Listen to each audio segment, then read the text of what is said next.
Welcome to Service Desk. I'm Andrew. And I'm Kim. How are you tonight, Andrew? I am doing well now that I figured out that my microphone is working, but my Facebook, what we used to record with, was just muted. So that was a fun little panic thinking that I lost my headset. Yeah, that would not have been conducive to recording tonight. No, it wouldn't have been. And I mean, headsets aren't the most expensive part of a computer, but it's like, $80-100, for a good gaming headset that I use. So. Oh yeah, absolutely. It even has a fancy nylon cord. A braided one? Exactly. I don't know what that means. It just feels nice, I like it better than a plastic cord because I've broken plastic casings on a cord before. Yeah, I suppose I can kind of agree with that. Plus, plastic seems to pinch a lot easier. And then it's no longer reliable. It might work, it might not. You don't know. Well, I got some kind of interesting news to bring up, and I wanted to ask your opinion on it. Okay. So recently, and I think you can listen to this podcast in any year, and this is going to be relevant. Okay. California's on fire. Well, you're probably not wrong, but yes, it is very on fire right now. Yes. Something kind of big happened that's spurring a lot of discussion where the fire departments that were out there, specifically the county fire, is being, let me see, Santa Clara County. Okay. They were out there fighting it, and their unlimited data plan from Verizon started getting throttled down to 1/200th speed. So this isn't even like, oh, we're just going to throttle you and, decrease your speeds, down a little bit. This is, we're going to throttle you to the point where it's not usable. You can't even load a Wikipedia page article, really. No, that speed won't even send an email. That's ridiculous. No. Yeah. So the conversation's being kind of thrown up there that back when they were talking about all this throttling and, seeing if providers should be able to do stuff like this, one of the big arguments was they should, because they need to give priority to emergency services. Oh, yeah? Well, And now this is happening. Verizon did respond later with all the backlash, saying that it's been their policy that in times of emergency, they don't throttle. Okay. And so this is a customer service failure on their part. But the question arises, why should it even be a subjective thing where, putting aside whether throttling is good for consumers or not, right? Why are emergency services, which are using these utilities, I'm not going to not call them a utility because that's what they are. Well, that's what the taxes say when you get your bill. Yeah. So you can kind of tell what, I'm on, what side I'm on, but should our emergency services as a whole be subjected to some of these throttling and maybe more regulatory and money-making business ventures? No, but from a Verizon point of view, I can see it being difficult to differentiate between plans because I can't imagine, I don't know, you'd have to set up a completely separate almost database just for these are our emergency people. Don't ever throttle them or otherwise degrade their service. In fact, put their service above everybody else's. If there's a tower down and you can only support 5 phones, support emergency service phone. And I have nothing to back this up, but I really feel like something like this has to exist because the amount of just billing alone, being able to separate out, the different accounts. Okay. I think it'd be really easy. I mean, just thinking about it as an IT guy with our, Active Directory, you can easily throw things into containers. It's true. And apply policies based on that. Right. Yeah. And when I was working with a location that had cell phones provided to them under a education type thing. It was through Verizon, and Verizon had a whole different team of people that handled government and education as opposed to just your average Joe. So I don't know if maybe Verizon just got the wrong customer service. Maybe they called the wrong phone number when the firemen were trying to get this fixed. But why? That frustrates me. Yeah. So that's just been the big kind of I suppose tech thing in the news recently. So Interesting. Well, yeah, here's hoping Verizon gets their act together and realizes that no, firemen need this. Thanks. true. Oh, goodness. Speaking of fire, Do you there's have a box that might be on fire? No, that's not where you were going. Your transition was way better than mine was going to be. Wow. Yes, let's go with that. Oh my gosh. Yeah. What does that fox say? Yes, so the fox that's on fire is a way to get to the internet. Today, our topic is internet browsers. Yes. And yes, we are kind of excited to talk about this because at least I am myself, because that's one of the biggest things I get asked as an IT guy. Oh yeah. Is what browsers should I use? What makes them different? What are the different, strengths and weaknesses each? Exactly. And so many times we don't have the answer just because there's so many different uses. And not only that, there's so many different preferences as well. Some people want different things, and the different browsers kind of handle out there. Yeah. But let's just start kind of basic. So an internet browser is a software program that allows you to access websites and other resources. If you want to dive into it a little deeper. Yeah. So back in the day, the very, very first internet browser back in, I think, 1990, it was way back when, was actually just called World Wide Web. And they later changed that to Nexus because World Wide Web was also what we referred to the internet as a whole as back in the day. And it literally just like took you to news groups where you could post text. Like pictures were almost unheard of because nobody had the bandwidth to pull down pictures. And so it was all text. It was very, I would say, programmer centric because nothing was pretty. It was very functional. Well, and it was basically made to be used by academics and researchers. Yeah. Like the average person looking up recipes for kitten-shaped muffins didn't really even exist. Oh, no. And the average person wouldn't have had a computer or a connection to the internet to even begin to do these things. So it just wasn't a thing for the home user. And then as it evolved, we got into some of your bigger names like Netscape Navigator is probably the biggest that no longer exists. And there was a gajillion in between. I'm not going to get into all of it because we'd be here all night long. But then Internet Explorer actually came out in 1995. I was really shocked that Internet Explorer existed back in 1995. So it's already celebrated its 20th birthday. I feel old. Right? So Internet Explorer's been around since 1995. Opera's been around since 1996. And Safari came in at 2003. And Firefox hit in 2004. And Chrome was here at 2008. So these things have been around. Chrome is definitely the newest of the bunch. But it's kind of crazy to think about how old some of these things are. So when you're thinking about some of the more modern ones, right? It's kind of, I don't really miss them. It is sad to see things like Netscape Navigator and AOL really aren't around a lot anymore. No, but there's reasons they fell apart. They weren't the best. They didn't stay up to trend. What you see nowadays though are some of the big heavy hitters.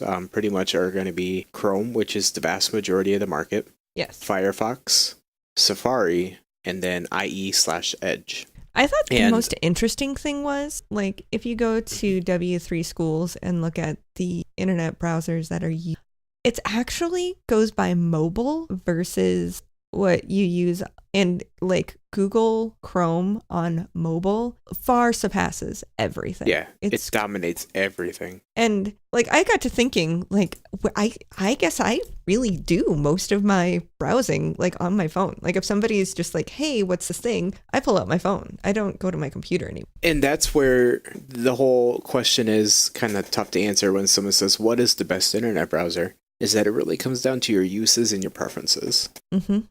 So from my experience, on your computer, on your desktop, I think Firefox is usually considered to be the fastest in tests. And it's also considered to be one of the more privacy-centric ones.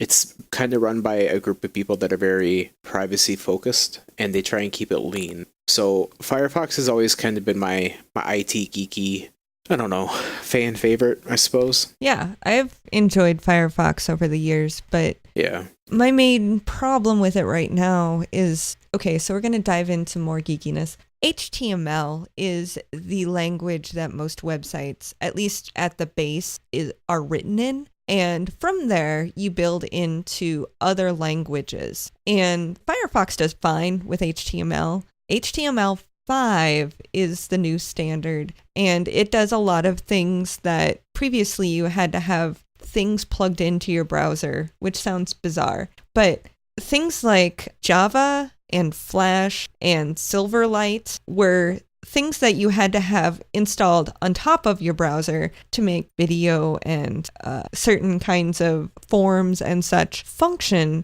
to be able to do whatever you were trying to do. And Firefox and HTML5, at least for a while, I haven't used it in a bit, but for a while there, they just were not getting along. And it was really frustrating. I guess I hadn't really used it in recent years, just because I had fallen aside to using Chrome. Yes. But I can see how that would be.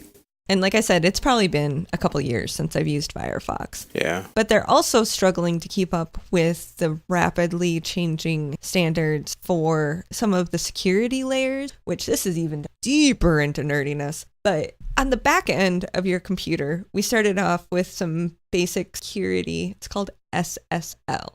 And when you go to a website, this secure socket layer was something that's supposed to help protect your information. So it kind of like encrypts it from one side to the other. And I know I'm not explaining this 100%, so please yell at me in the comments. But that helped to keep us secure, but it's easily crackable now because we have some supercomputers that can like figure everything out in seconds. So we're now up to TLS, which I don't remember what that stands for. Do you know? I don't, but I have a wonderful tool. Transport security layer. Oh, you beat me to it. There we go. I just remembered. Anyway, so it's like a whole nother layer of protection, which in our increasingly everything's online, we're putting out our information all over the place. It's super important to have these security measures, and it just has to be there. And does Firefox not handle those very well, or? They've been slower to adopt update them? And especially like it's just the nature of the corporation, because it's basically like it's not freeware, open source. Is it open source? It's kind of open source. They're from what I understand, a private company, but they try and be transparent with everything, and they have a community of developers or users that help build the system. So continuing on with that, then I diverge. Sorry. No, you're fine. A lot of people I know, they kind of, Firefox is their first love. And then once kind of mobile phones came out, you said it best, that the Google Chrome operating system, the Google Chrome browser really seems to work well with the phones. Yeah, it has the majority of the market share. Even iOS, I find that I preferred Chrome to the built-in Safari. And I think that was really smart on Google's end, was to really hammer that, marketing the use of Chrome on phone, because once you start using a browser on your phone, it's only natural that when you do go to your computer, you want to continue using the same thing. And Chrome does the beautiful thing of letting you log into the browser. And so all of your favorites, all of your, even your history goes between phone to your browser on your window, on your computer, which is super duper handy. I could even set it up if I wanted to have it so any tabs I have open on my computer are tabs that I would have open on my phone. Like it syncs even that far. So yeah, even on desktop, I believe Chrome has a pretty large market share, if not the majority. Is that right? According to the w3schools.com, for the month of July in 2018, they had 80.1%. That's both mobile and desktop. But still, that's a significant amount of the market. And so along with that, part of the other thing when we don't quite know what to recommend for browsers to use, we're going to default probably to Chrome because as a web developer, you look at these statistics and you go, okay, Chrome's got 80% of the market share. Edge and Internet Explorer have 3.5%. Firefox has about 11, Safari is 2.7, and then Opera is like 1.5. So it's really low. So if you're looking at how to best please everybody with your website or your app or what have you, you're going to aim for the 80%. It makes sense. It would be like a Midwest burger restaurant deciding to cook burgers with squid meat because they've heard someone in the town likes squid meat. That is so, yep, 100%. So as a developer, you're going to spend your energy developing and building out your website, your content for the people that are going to see it the most. And I've worked with companies that's all they do. They won't even touch Firefox and Safari because as long as they cover 80% of the people and they can just say, oh, just use Chrome. Like, don't worry about those other ones. Just use Chrome across your industry and people will do it because it's some important piece of software. So they're just going to change to make it work. Exactly. Which is what really frustrates the crap out of me when people make it work in Internet Explorer. Ugh. Sorry. You digress.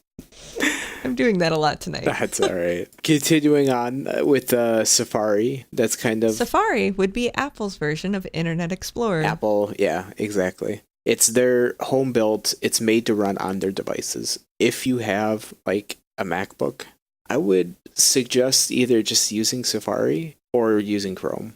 Like you said, even then, when you were on Chrome iOS, yeah, Chrome you liked better. I did personally, but I'm also an Android girl at heart, and I was forced to take an iPhone because that's what was provided for me, and I wasn't about to look a gift horse in the mouth. I do know that with Apple, they have a lot of really cool integration software programs and abilities between Safari, your iPhone, and your MacBooks and all that.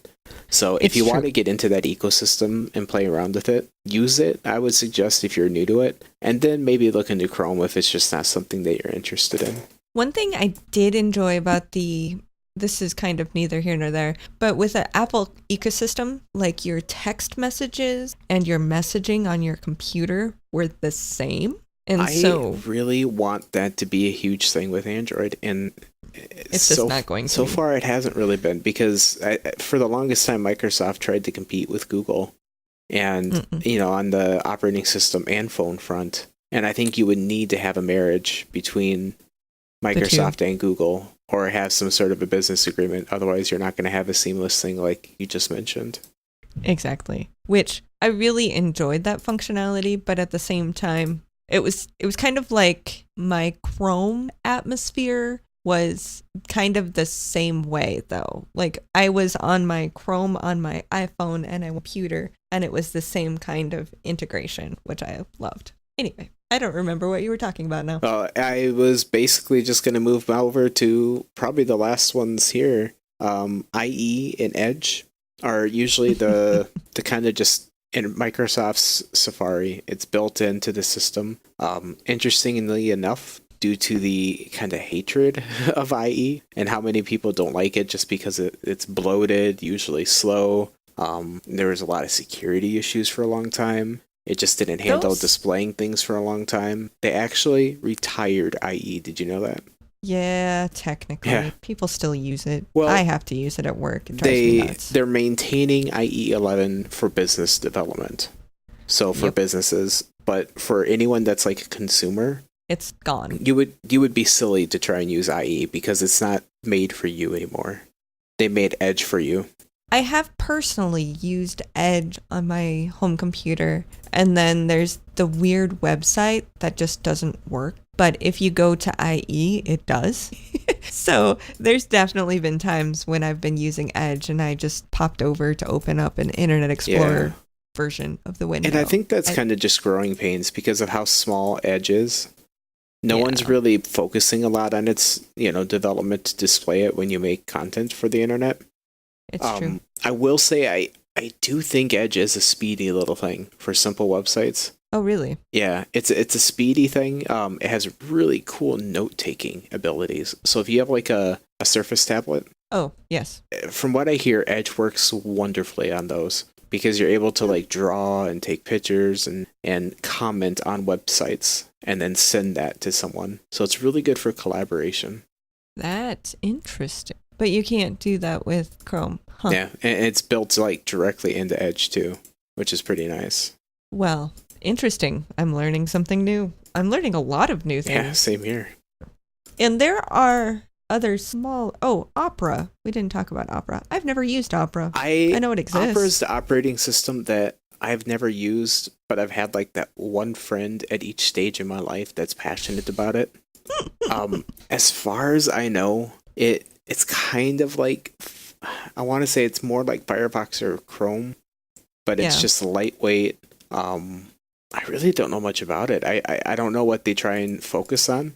Point being, we have no idea about Opera. So if any of our loyal listeners happen to know about Opera and wish to inform us, we'll do a whole episode with you if you want to come podcast with us. I know Opera at one point used to be a larger thing than it is now, but now I think it very much is largely phased out. On some of the lists I was looking at, Opera wasn't even mentioned. Oh, the smallest ones I saw mentioned were like SeaMonkey. I've never even heard of SeaMonkey. Yeah, I hadn't either, but it's apparently larger than Opera now. So I would even say Opera's probably gone the way as like Netscape. Yeah, that wouldn't surprise me. It's quite old. But another thing I discovered is there's some open source web browsers that I didn't know existed. Yeah, these are cool for like just kind of the techie nerdy part of me. Yeah, so these are the kind of things, when we say open source, that means that the base code that is used to write the program is available for everyone. So if you want to take the code and build your own browser and name it something completely different, there will be an open source, like just show that you got it from X site and go to town. Basilisk is the newest of these. It was just released last year. I've, again, never heard of anybody using it, but it's one of those things that if you're looking to develop and build better thing, having an open source community that's willing to just spend their time tinkering helps a lot. And you can get a lot of really cool things from the open source community. And then it's essentially free. Sure. Kind of just, I suppose, closing up to say, so like if you're still walking away from this looking for a recommendation, like Kim said, we're probably going to recommend Chrome just because that's what most people use, or that's what most websites are built to display the best in first.